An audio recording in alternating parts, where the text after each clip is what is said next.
Thank you, Mr. Speaker. There were quite a few changes in the committee sub. It did retain the original provisions, except it did have a definition for family members.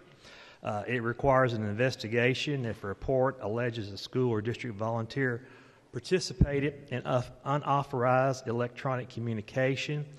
It excludes family members from the requirement for consent by parent for electronic communication.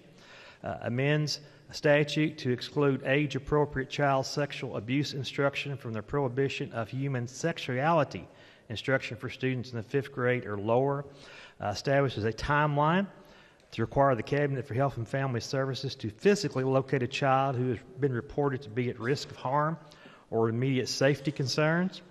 Also amend statute to require the report by the Cabinet for Health and Family Services that tracks and analyzes data on relative and fictive kin caregiver placement be done annually and posted to the Cabinet website for public access. The committee sub also adds language that was found in House Bill 805 that this body passed 99-0 earlier this month. That has not been to committee in the Senate, so that was added here. So that's the changes to Committee Sub 1. For not any questions, I move adoption. House Committee Sub 1. Motion is for the adoption of House Committee Substitute 1. Is there any further discussion? Seeing none, those in favor signify by voting aye. Those opposed, nay. House Committee Substitute 1 is adopted. Gentleman from Spencer. Thank you, Mr. Speaker. Back to the original part of Senate Bill 181. As I shared with the lady from Jefferson 40, this came from concerns that there have been people in positions of authority in the school system who have abused that, and they have used communication devices. Now, when I grew up, Mr. Speaker, we didn't have cell phones. We had a party line. But the world has changed a lot since then. Now, I see some of our young people may not know what a party line is. Just come to me and I'll explain that later.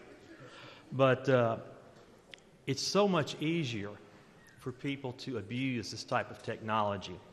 And what this legislation would do, it would require school districts to establish a traceable communication system of one or more school notification and communication programs or apps, that can trace communication sent to or from a student that parents have the ability to access. Districts would need to notify parents of the different apps approved within the first 10 days of school. The bill would also put into place a process to investigate allegations of direct electronic communications that are outside of the approved traceable system. Parents and guardians would have the opportunity by written consent to approve who the designated staff or volunteers are that have direct electronic communications with their student.